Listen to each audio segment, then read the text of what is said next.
નમસ્કાર મિત્રો, વેધર એનાલિસિસમાં તમારું હાર્દિક સ્વાગત કરું છું. હું છું ચૌહાણ જગદીશસિંહ.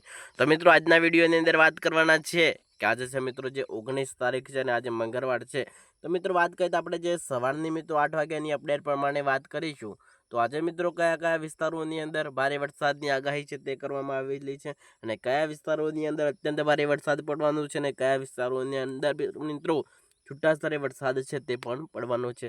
વાત કરીએ તો મિત્રો વિસ્તારોના રેડ એલર્ટમાં પણ મિત્રો જાહેર કરી દેવામાં આવે છે. તે બધા વિસ્તારો કયા કયા છે તે મિત્રો આજે પણ મિત્રો વરસાદ ભૂકા બોલાવવાનો છે અને સાથે સાથે મિત્રો જે વીજળીના કડાકા ભડાકા સાથે હવે વરસાદ છે તે મિત્રો આપણને જોવા મળવાનો છે. કારણ કે મારા વાલા ખેડૂત મિત્રો અમે આતુરતાથી રાહ જોઈ રહ્યા હતા. કારણ કે મિત્રો જે વરસાદનું જે આગમન છે તે મિત્રો 17 તારીખથી આપણને જોવા મળ્યું હતું. કારણ કે મિત્રો જે ઘણા વિસ્તારોની અંદર પણ મિત્રો છૂટાછવાયા હળવો મધ્યમ વરસાદ છે આપણને જોવા મળી રહ્યો છે. કારણ કે મિત્રો હવે જે ભારે વરસાદ છે તે આપણને ક્યારે જોવા મળવાનો છે તેની પણ સંપૂર્ણ માહિતી છે આજના વિડીયોની અંદર આપવાના છે. અને કયા વિસ્તારોની અંદર છે તે મિત્રો ભારે વરસાદ પડવાનું છે ને કયા વિસ્તારોની અંદર આજે વરસાદનું જોર છે તે કેવું રહેવાનું છે તેની સંપૂર્ણ માહિતી આજના વિડીયોની અંદર આપી દેવાના છે. સવારની હવામાન અપડેટ ઉપર એકવાર નજર કરીએ વિન્ડીના માધ્યમથી. તો ચાલો તમને સંપૂર્ણ માહિતી છે તે આજના વિડીયોની અંદર આપવાના છે. ત્યાર પછી મિત્રો તમે જુઓ તો આપણે જે વિન્ડીનો જે મેપ છે તે આપણે સંપૂર્ણ ખોલી લીધો છે. ત્યાર પછી મિત્રો આપણે સવારની જ અપડેટ પ્રમાણે વાત કરીએ તો મિત્રો સવારે 8 વાગ્યા જેવા વિસ્તારોની અંદર વરસાદ પડે તેવી પણ શક્યતાઓ છે તે વ્યક્ત કરવામાં આવેલી છે. કારણ કે મિત્રો જે દરિયાકાંઠાનો જે વિસ્તાર તમે જોવા, કારણ કે મિત્રો જે સુરત છે, વલસાડ જેવા વિસ્તારોની અંદર પણ મિત્રો 8 વાગે અત્યંત ભારે વરસાદની આગાહી છે તે પણ કરવામાં આવેલી છે. કારણ કે થોડા નકશાને આપણે ઝૂમ કરી લઈએ, બરોબર. ત્યાર પછી મિત્રો તમે જુઓ તો જે પોરબંદર છે, ઉના છે, જુનાગઢ છે, સુરત સુધી વલસાડના જે વિસ્તારો છે ત્યાં પણ મિત્રો અત્યંત ભારે વરસાદ પડે તેવી શક્યતાઓ છે તે વ્યક્ત કરવામાં આવેલ છે. કારણ કે મિત્રો જે ઉનાના જે વિસ્તારો છે ત્યાં પણ તમે જોશો તો આપણને એક નાનકડી સિસ્ટમ છે તે પણ જોવા મળી રહી છે. કારણ કે તે સિસ્ટમની સીધી અસર જે ભાવનગર છે, ઉના છે, પોરબંદર, જુનાગઢ, સુરત સુધીના જેટલા પણ વિસ્તારો છે ત્યાં પણ મિત્રો અત્યંત ભારે વરસાદ પડે તેવી શક્યતાઓ છે તે પણ વ્યક્ત કરવામાં આવેલી છે. સાથે સાથે મિત્રો જે પોરબંદર, કોહાના વિસ્તારો છે, નલિયાના કેટલાક વિસ્તારો છે ત્યાં પણ મિત્રો ભારે વરસાદ પડવાની શક્યતાઓ છે તે પણ વ્યક્ત કરવામાં આવેલી છે.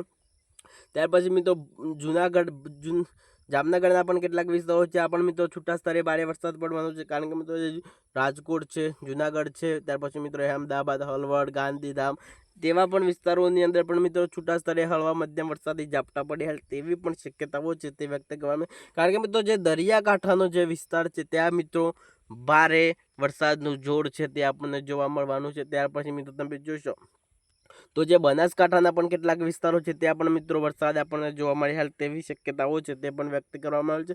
કારણ કે મિત્રો જે બનાસકાંઠાના સુઈ ગામના કેટલાક વિસ્તારો છે, પાલનપુર છે, જેટલો પણ મિત્રો તમને જે વાદળી ભાગ દેખાય છે તે વિસ્તારોની અંદર પણ મિત્રો છૂટાછવાયે ભારે ઝાપટા પડે તેવી શક્યતાઓ છે તે વ્યક્ત કરવામાં આવેલ છે. કારણ કે મિત્રો આપણે જે વિન્ડીના જે નકશાને થોડો નાનો કરીએ તો જો જે અત્યારે વરસાદનું જોર છે તે આપણને ક્યાંય ભારે જોર છે તે જોવા નથી મળ્યું. કારણ કે મિત્રો જે દરિયાકાંઠાનો જે વિસ્તાર છે ત્યાં પણ મિત્રો ખૂબ ભયંકર વરસાદ પડે તેવી પણ શક્યતાઓ છે તે પણ વ્યક્ત કરવામાં આવે છે.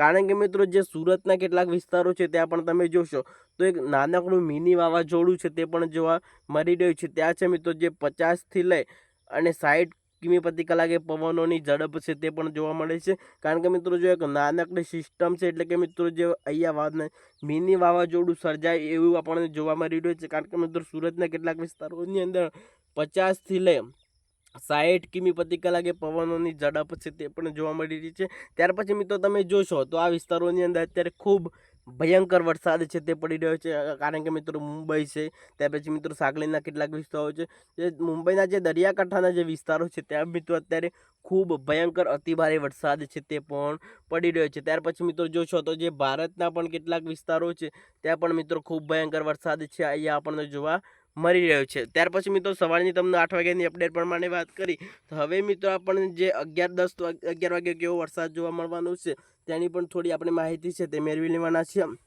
કારણ કે મિત્રો જે વેરાવળ છે, સુરત છે, નાસિકના કેટલાક વિસ્તારો છે, વલસાડ છે, દીવ દમણ દાદરા નગર હવેલીના કેટલાક વિસ્તારો છે, આ બધા વિસ્તારોની અંદર પણ મિત્રો 10 વાગે જેવો છૂટા સ્તરે ભારે વરસાદ પડે હાલ તેવી પણ શક્યતાઓ છે તે પણ વ્યક્ત કરવામાં આવેલી છે. 10 વાગે તમે જુઓ તો મિત્રો કચ્છની અંદર પણ મિત્રો ભારે વરસાદની શક્યતાઓ છે તે પણ વ્યક્ત કરવામાં આવેલી છે. ત્યાર પછી મિત્રો તમે 11 વાગ્યાની અપડેટ પ્રમાણે જોશો તો જે આવા બધા વિસ્તારોની અંદર પણ મિત્રો છૂટા સ્તરે હળવા મધ્યમ ઝાપટા છે જે જોવા મળવાના છે.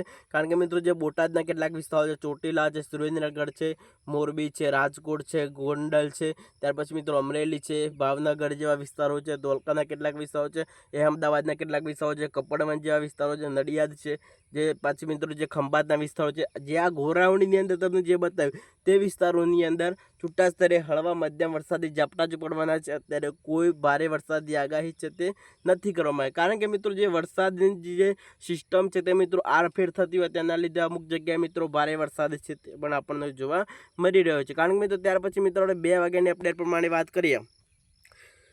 મિત્રો આપણે જે 2 વાગ્યાની અપડેટ પ્રમાણે વાત કરીશું તો પછી 2 વાગે તમે જોશો તો મિત્રો ભયંકર વાતાવરણની અંદર આપણને 2 થી 3 વાગ્યાની અંદર ખૂબ ભયંકર પાછું વાતાવરણની અંદર આપણને પલટો જોવા મળવાનો છે. કારણ કે મિત્રો જે પોરબંદર છે, જૂનાગઢ છે, ઉના છે, રાજકોટ છે, જામનગર છે, ગાંધીધામ છે, કચ્છનો જેટલો પણ વિસ્તાર છે, ત્યાર પછી હળવદ છે, આ બધા વિસ્તારોની અંદર 2 થી 3 વાગ્યા જેવો ભારે વરસાદ પડે તેવી પણ શક્યતાઓ છે તે પણ વ્યક્ત કરવામાં આવેલ છે. જે પૂર્વ વિભાગના વિસ્તારો છે, ઉત્તર વિભાગના જેટલા પણ વિસ્તારો ત્યાં પણ મિત્રો સામાન્ય છૂટા સ્તરે હળવા મધ્યમ વરસાદી ઝાપટા છે તે આપણને જોવા મળવાના છે. કોઈ જગ્યાએ અત્યારે ભારે વરસાદ છે આપણને જોવા નથી મળ્યો. જે દરિયાકાંઠાના જે વિસ્તાર છે, કચ્છ લગતા વિસ્તારો છે, આ બધા વિસ્તારોની અંદર ભારે વરસાદ છે મિત્રો 2-3 વાગ્યા જેવો આપણને જોવા મળવાનો છે. તો ચાલો મિત્રો હવે બીજી અપડેટ સાથે આપણે ફરી મુલાકાત કરીશું. રજા આપશો.